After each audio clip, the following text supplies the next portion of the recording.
Hello കൂട്ടുകാരെ, എല്ലാവർക്കും voice of nature എന്ന യൂട്യൂബ് ചാനലിലേക്ക് സ്വാഗതം. അപ്പോൾ ഇന്നത്തെ വീഡിയോ എന്താണെന്ന് വെച്ച് കഴിഞ്ഞാൽ കാട് വിട്ട് വന്യമൃഗങ്ങൾ നാട്ടിലേക്ക് ഇറങ്ങുന്ന കാരണത്തെക്കുറിച്ചിട്ടാണ് നമ്മൾ പറയുന്നത്. എന്തുകൊണ്ടാണ് കാട് വിട്ട് മൃഗങ്ങൾ നാട്ടിലേക്ക് വരുന്നതെന്ന് ചോദിച്ചു കഴിഞ്ഞാൽ കാട്ടിൽ ഇവർക്ക് ജീവിക്കാനുള്ള ആവാസവ്യവസ്ഥയ്ക്ക് എതിരായിട്ടാണ് ഇപ്പോൾ മനുഷ്യനാണെങ്കിലും പ്രകൃതിയാണെങ്കിലും പോകുന്നത്. പണ്ട് കാട്ടിൽ തണുപ്പും കാട്ടിൽ ചൂടുമായിരുന്നു, പക്ഷേ ഇപ്പോൾ നേരെ തിരിച്ചാണ് ഈ കാലാവസ്ഥയിൽ വരുന്നത്. ഇപ്പോൾ കാടും നാടും ഒരുപോലെ ചൂടാണ്. കാടും നാടും ഒരുപോലെ ചൂടായി കഴിയുമ്പോൾ ഉണ്ടാകുന്ന പ്രശ്നം എന്ന് വെച്ച് കഴിഞ്ഞാൽ വനത്തിലെ നീരറവുകൾ വലിഞ്ഞു പോവുകയും അതുപോലെ തന്നെ ഇവർക്ക് കുടിക്കാനായിട്ടുള്ള കുടിവെള്ളങ്ങളില്ലാതാവുകയും ചെയ്യുമ്പോഴാണ് ഈ പ്രശ്നം വരുന്നത്. അപ്പോൾ ഇവർക്ക് കുടിക്കാൻ കുടിവെള്ളം കാര്യങ്ങളൊന്നും ഇല്ലാതെയായി കഴിയുമ്പോൾ ഇവരെന്ത് ചെയ്യും? ഇവർ കാട് വിട്ട് നാട്ടിലേക്ക് ഇറങ്ങും. ആ നാട്ടിലേക്ക് ഇറങ്ങുന്നതിന് മറ്റൊരു കാരണവും കൂടെ ഉണ്ട്. സത്യം പറഞ്ഞാൽ കാട്ടിൽ വളർന്ന ഓരോ വിഷച്ചെടികളും, അതിപ്പോൾ കമ്മ്യൂണിസ്റ്റ് പച്ച, അതുപോലെ തന്നെ കരിപ്പെട്ടി എന്ന് പറഞ്ഞ ഓരോ ചെടികളും വനം മൊത്തത്തിൽ വ്യാപിച്ച് കിടക്കുകയാണ്. ഈ രണ്ട് ചെടികളുള്ളിടത്ത് ഈ മൃഗങ്ങൾക്ക് തിന്നാനായിട്ടുള്ള ഭക്ഷ്യമായിട്ടുള്ള ഒരു പുല്ല് പോലും കിളിർത്ത് വരില്ല. ഈ കിളിർത്ത് വരാത്തിടത്തോളം കാലം ഇവർ കാട് വിട്ട് നാട്ടിലേക്ക് ഇറങ്ങുകയും മറ്റുള്ളവർ കൃഷിയിടത്തിലേക്ക് കയറുകയും എല്ലാം ചെയ്യും. ഈ കൃഷിയിടത്തിലേക്ക് കയറി കഴിയുമ്പോൾ ഉണ്ടാകുന്ന പ്രശ്നം എന്താണെന്ന് വെച്ച് കഴിഞ്ഞാൽ അന്നേരമാണ് ഈ കർഷകർക്ക് ഈ ബുദ്ധിമുട്ടും കാര്യങ്ങളെല്ലാം അനുഭവപ്പെട്ട് അവർ ആത്മഹത്യയുടെ വക്കിലേക്ക് എത്തുന്നതിൻ്റെ മെയിനായിട്ടുള്ളൊരു കാരണം എന്ന് പറയാനായിട്ട് ഈ രണ്ട് വിഷച്ചെടികളാണ്. ഈ രണ്ട് വിഷച്ചെടിയും നമ്മുടെ കേരളത്തിൽ നിന്ന് തന്നെ, നമ്മുടെ വനങ്ങളിൽ നിന്ന് തന്നെ ഉന്മൂലനം ചെയ്ത് കളഞ്ഞാലേ ഒരുമാതിരിപ്പെട്ട മൃഗശല്യങ്ങളും കാര്യങ്ങളെല്ലാം കുറയുള്ളൂ. ഇതിലിപ്പോൾ ശരാശരി പറയാനായിട്ടാണെങ്കിൽ ഏറ്റവും കൂടുതൽ ഇപ്പോൾ ഈ ഭക്ഷണം വേണ്ട ഒരു മൃഗം എന്ന് പറയുന്നത് ആനയാണ്. മറ്റുള്ള മൃഗങ്ങളെ സംബന്ധിച്ചോളം ആനയ്ക്ക് നന്നായിട്ട് തീറ്റ വേണം. 140 കിലോ തൊട്ട് 250 ഗ്രാം തീറ്റ വരെ ഒരു ആന ശരാശരി ഭക്ഷിക്കും. വേനൽക്കാലത്ത് വരുന്ന ടൂറിസ്റ്റുകൾ വലിക്കുന്ന സിഗരറ്റും കുറ്റി, ഈ സിഗരറ്റും കുറ്റികൾ ഇവർ റോഡ് സൈഡിലേക്ക് തട്ടിയിടുമ്പോൾ അതവിടെ കിടന്ന് എരിഞ്ഞ് കാട്ടുതീയായിട്ട് പടരുകയും അതുപോലെ തന്നെ കാട്ടുമൃഗങ്ങൾക്കുള്ള ഫുഡ് കാര്യങ്ങളെല്ലാം കത്തി നശിച്ചു പോവുകയും എല്ലാം ചെയ്യുന്നു. എല്ലാം ചെയ്ത് കഴിയുമ്പോൾ ഉണ്ടാകുന്ന മറ്റേ പ്രശ്നം എന്താണെന്ന് വെച്ച് കഴിഞ്ഞാൽ അന്നേരം കൂടുതലും മൃഗങ്ങൾ കാട് വിട്ട് നാട്ടിലേക്ക് വരികയും എല്ലാം ചെയ്യും. ആൾക്കാർ ജനവാസ മേഖലയിലോട്ട് ഇറങ്ങി കൃഷിനാശങ്ങളെല്ലാം വരുത്തി കൃഷിക്കാർക്ക് അവിടെയും അപകടം തന്നെ ചെയ്യും. കാട് വിട്ട് മൃഗങ്ങൾ നാട്ടിലേക്ക് ഇറങ്ങാൻ വേറെ പല കാരണങ്ങളുണ്ട്. റോഡ് സൈഡിൽ കൊണ്ടുപോയി തള്ളുന്ന മാലിന്യങ്ങൾ, ഈ മാലിന്യങ്ങൾ, സ്നഗ്ഗി കാര്യങ്ങൾ ഇതെല്ലാം കൊണ്ടുവന്ന് ആൾക്കാർ വേസ്റ്റ് എല്ലാം കൊണ്ടുവന്ന് റോഡ് സൈഡിൽ കൊണ്ടുവന്ന് തട്ടും. മൃഗങ്ങൾ വരും, ഇതെടുത്ത് കഴിച്ചു കഴിഞ്ഞാൽ പിന്നെ ഇവറ്റകൾ റോഡ് സൈഡിൽ നിന്ന് പോകില്ല. റോഡ് സൈഡിൽ നിന്ന് പോകാതിരിക്കുമ്പോഴുള്ള പ്രശ്നം എന്ന് വെച്ച് കഴിഞ്ഞാൽ വഴിയാത്രക്കാർക്ക് വളരെയധികം ബുദ്ധിമുട്ടുണ്ടാവുകയും വലിയ വലിയ അപകടങ്ങൾ വരെ ഉണ്ടാകാനായിട്ട് സാധ്യതകളുണ്ട്. കാട് വിട്ട് മൃഗങ്ങൾ നാട്ടിലേക്ക് ഇറങ്ങാൻ മറ്റൊരു കാരണം കൂടെയുണ്ട്. ഈ വേനൽ സമയത്ത് പടർന്ന് പന്തലിക്കുന്ന കാട്ടുതീ. ഈ കാട്ടുതീ വന്നു കഴിയുമ്പോൾ കാട്ടിലെ മൃഗങ്ങൾക്ക് തിന്നാനായിട്ടുള്ള ഭക്ഷ്യമായിട്ടുള്ള പുല്ലുകൾ, പഴങ്ങൾ ഇതെല്ലാം കത്തി നശിച്ചു പോകും.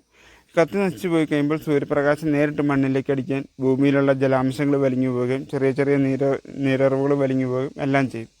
എല്ലാം ചെയ്ത് കഴിയുമ്പോൾ ഇവർക്ക് വെള്ളം കുടിക്കാനായിട്ട് വനത്തിൽ വെള്ളം ഉണ്ടാവില്ല. പിന്നെ അതുപോലെ തന്നെ പുല്ലുകൾ ഉണ്ടാവില്ല. ഭൂമിയിലുള്ള പച്ചപ്പ് കാര്യങ്ങൾ എല്ലാം പോയി കഴിയുമ്പോൾ ഇവർക്ക് തിന്നാനായിട്ടുള്ള ഒരു സാധനം വനത്തിലുണ്ടാവില്ല. അപ്പോഴും ഇവർ കാട് വിട്ട് നാട്ടിലേക്ക് ഇറങ്ങും. പിന്നെ ഈ കാട്ടുതീയിലുണ്ടാകുന്ന മറ്റൊരു ഭവിഷ്യത്ത് എന്താണെന്ന് വെച്ച് കഴിഞ്ഞാൽ മലമുഴക്കി വേഴാമ്പലിനാണ്. മലമുഴക്കി വേഴാമ്പൽ കറക്റ്റ് അടയിരിക്കുന്ന സമയമാകുമ്പോൾ ഈ അടയിരിക്കുന്ന സമയത്ത് മതിയായ ഒരു മരത്തിൻ്റെ പൊത്തിലാണ് ഇവർ കൂട് കൂട്ടുള്ളൂ. ആ കൂട് കൂട്ടി 21 ദിവസം വേണം ഒരു വേഴാമ്പൽ അടയിരുന്ന് വിരിഞ്ഞു വരാനായിട്ട്. ഈ 21 ദിവസം ആൺകിളിയാണ് ഇതിന് ഭക്ഷണം കൊണ്ടുപോയി കൊടുക്കുന്നത്. ഈ ഭക്ഷണം കൊണ്ടുപോയി കൊടുക്കുന്ന സമയത്ത് ആൺകിളിക്ക് എന്തെങ്കിലും സംഭവിച്ചു പോയി കഴിഞ്ഞാൽ ഈ അടയിരിക്കുന്ന പെൺകിളിയും അതിൻ്റെ മുട്ടയും ആ മരപ്പൊത്തിൽ സൂര്യപ്രകാശം പോലും അടിക്കാണ്ടിരുന്ന് ചത്തുപോകും. ഈ ചത്തുപോകുന്നതിന് അന്നേരം മെയിനായിട്ട് മറ്റൊരു കാര്യം കൂടിയുണ്ട്. ഈ കാട്ടുതീ പടർന്ന് പന്തലിച്ച് കഴിയുമ്പോൾ ആ മരത്തേലും കാട്ടുതീ കയറി കഴിഞ്ഞാൽ ഈ മലമുഴക്കി വേഴാമ്പലും അതിൻ്റെ കുഞ്ഞും അതിനകത്തിരുന്ന് വെന്തു മരിക്കും. ഇതിനൊക്കെ ഒരു പരിധി വരെ ഈ കാട്ടുതീ എന്ന് പറയാനായിട്ട് ഇപ്പോൾ ആൾക്കാർ പറയും എന്നാന്ന് വെച്ച് കഴിഞ്ഞാൽ മരങ്ങൾ തമ്മിൽ കൂട്ടി ഉരച്ച്, ഇല്ലെങ്കിൽ പാറക്കല്ലുകൾ തമ്മിൽ കൂട്ടി ഉരച്ച് അങ്ങനെയൊക്കെ തീ പിടിക്കുമെന്നൊക്കെ ഇരുന്ന് പറയും. പക്ഷേ പ്രകൃതിയിൽ തീയുണ്ട്. പ്രകൃതിയിൽ തീയില്ലാന്ന് ഞാൻ ഒരിക്കലും പറയുന്നില്ല. പക്ഷേ ഇതിൽ മെയിനായിട്ടുള്ളൊരു കാര്യം എന്നാന്ന് വെച്ച് കഴിഞ്ഞാൽ ഈ വന്യജീവി സംഘർഷം. അപ്പോൾ ആൾക്കാർക്ക് ഒരു ചിന്താഗതിയുണ്ട്. എന്നു വെച്ച് കഴിഞ്ഞാൽ വനത്തിന് തീയിട്ട് കഴിഞ്ഞാൽ ഒരുമാതിരിപ്പെട്ട വന്യജീവികളെല്ലാം ഉൾക്കാട്ടിലേക്ക് ഒതുങ്ങിപ്പോകും എന്നുള്ളൊരു ചിന്താഗതിയുണ്ട്. അത് തീർത്തും തെറ്റായിട്ടുള്ളൊരു ചിന്താഗതിയാണത്. നമ്മളൊരു ആനയെ പേടിച്ച് നമ്മൾ വനത്തിന് തീയിടുമ്പോൾ നിരപരാധിയായിട്ടുള്ള ഒരുപാട് മൃഗങ്ങൾ അതിന് ബലികേടാവുന്നുണ്ട്. ആ കൂട്ടത്തിൽ ഈ പക്ഷികളും ബലികേടാവുന്നുണ്ട്. ആ പക്ഷികളുടെ കുഞ്ഞുങ്ങളും ബലികേടാവുന്നുണ്ട്. അപ്പോൾ ആൾക്കാർക്കൊരു ചിന്താഗതി എന്താണെന്ന് വെച്ച് കഴിഞ്ഞാൽ ഒരു മൃഗം തെറ്റ് ചെയ്ത് കഴിഞ്ഞാൽ ലോകത്തുള്ള എല്ലാ മൃഗങ്ങളെയും അങ്ങ് കുറ്റവാളികളായിട്ട് കണ്ട് ഈ വനത്തിനെ നശിപ്പിച്ച് കളയണമെന്നുള്ള രീതിക്ക് ആൾക്കാർ വരും. ആൾക്കാർ അങ്ങനെ വരുന്നവരാണ് ഈ വനത്തിന് തീയിടുന്നതും മറ്റുള്ള ആൾക്കാർക്ക് ബുദ്ധിമുട്ടുകൾ ഉണ്ടാക്കുന്നത്. ഈ വനമുണ്ടെങ്കിലേ കൃഷി ചെയ്യാൻ കഴിയുള്ളൂ എന്നുള്ളൊരു സ്വയബോധം ആർക്കും ഇന്നത്തെ കാലത്തില്ല. എന്നുവെച്ച് കഴിഞ്ഞാൽ വനത്തിൽ നിന്നും ഈച്ചകൾ വന്ന് കൃഷിയിടത്തിലേക്ക് വന്ന് തേനെടുത്താലാണ് കായ്ഫലം ഉണ്ടാവുള്ളൂ. അങ്ങനെ കായ്ഫലം ഉണ്ടായാലാണ് ഒരു കർഷകന് ലാഭം കിട്ടത്തുള്ളൂ.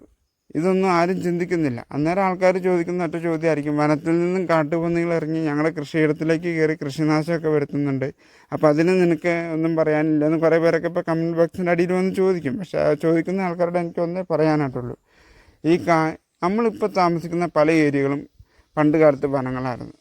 നമ്മൾ കാട് വെട്ടിത്തെളിച്ച് അവിടെ നമ്മൾ കൃഷിയും കാര്യങ്ങളെല്ലാം ചെയ്യാൻ തുടങ്ങിക്കഴിഞ്ഞപ്പോൾ അന്നുണ്ടായിരുന്ന മൃഗങ്ങളെല്ലാം കാട് കയറിപ്പോയി കഴിഞ്ഞാൽ പിന്നീട് അവർ തിരിച്ചു വന്ന് നോക്കുമ്പോൾ അവരുടെ ഏരിയകളിൽ പല വ്യത്യാസങ്ങൾ വന്നിരിക്കുന്നു. അപ്പോൾ ഇന്നത്തെ വീഡിയോ ഇത്രേ ഉള്ളൂ. നെക്സ്റ്റ് വീഡിയോ എന്ന് പറഞ്ഞാൽ നമ്മൾ കടുവേനെ കുറിച്ചിട്ടാണ് നമ്മൾ ചർച്ച ചെയ്യാനായിട്ട് ഉദ്ദേശിക്കുന്നത്. അപ്പോൾ ഇന്നത്തെ വീഡിയോ നമ്മൾ ഇവിടെ കൊണ്ട് സ്റ്റോപ്പ് ചെയ്യാണ്. അപ്പോൾ നെക്സ്റ്റ് വീഡിയോ ആയിട്ട് നമുക്ക് പിന്നെ മറ്റൊരു ദിവസം കാണാം. അപ്പോൾ അതുവരെ എല്ലാവർക്കും ബൈ. പിന്നെ ചാനൽ ഇഷ്ടപ്പെട്ടാൽ ലൈക്ക് അടിക്കാനും ഷെയർ ചെയ്യാനും സബ് ചെയ്യാനും മറക്കരുത്.